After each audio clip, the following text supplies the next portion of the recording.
All right, man, I'll say the most entertaining time on the calendar in the sports world is here. And I'm talking about NBA free agency. I find NBA free agency each year so funny because you get so many reactions from people about the money that these guys did or did not make. I find it hilarious. And this year is no different. Even in 2020, in COVID land, free agency in the NBA is still hilarious. Let's start with the contracts that make sense to me. And I'm not going to go through all the NBA contracts. I'm not here for that. They got Google. You can check those out. But the contracts that make sense to me in free agency are Jason Tatum and Donovan Mitchell staying with the Celtics and the Jazz, respectively, both for 5 years, $195 million. That's a whole lot of money. 5 years for $195, but you can't be mad at the money that those guys are getting. Those are two franchise cornerstone players for those respective teams. Those two make sense. Then we get to some that don't really make a whole lot of sense, in my opinion.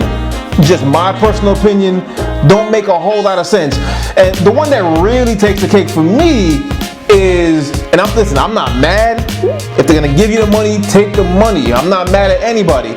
But Gordon Hayward, 4 years, $120 million with the Hornets. I'm like, I don't get it, man. Like, Gordon Hayward is 30 years old and he's been injury prone these last 3 years, right? But not even that. Not even that. When Hayward was at his peak in Utah, he was an all-star player for the Jazz. Even at his peak, I don't think Gordon Hayward was a 4-year, $120 million player.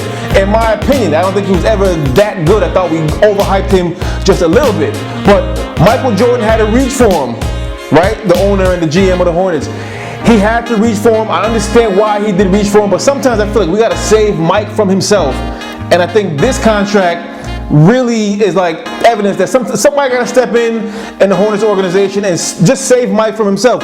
This is not what you need to do, but again, I guess I understand why he did that. But the 4 years for 120, that doesn't surprise me. It doesn't. In the NBA, that doesn't surprise me because we cannot forget that Roy Hibbert,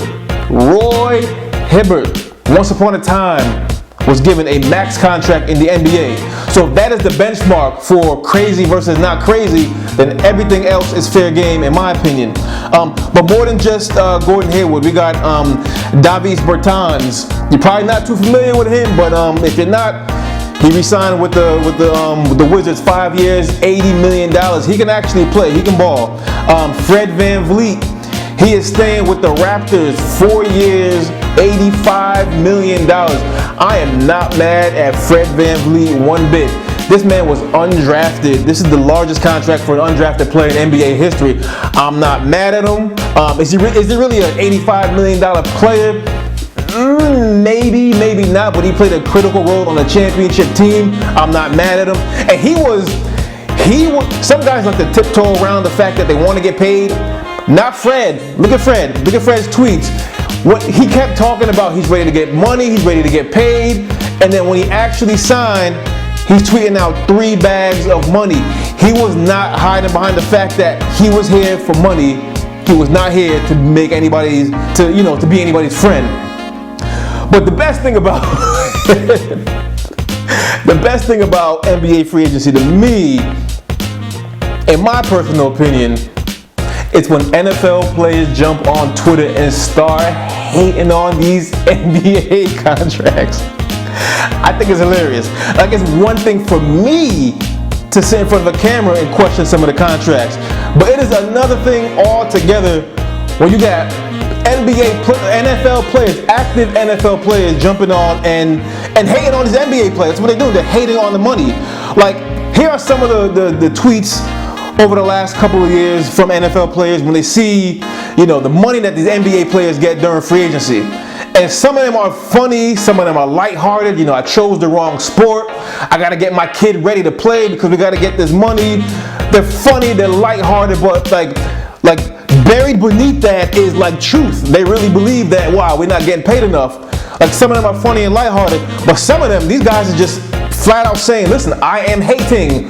like I'm hating. I'm not hiding behind the fact that I'm hating. Like that's what I'm doing.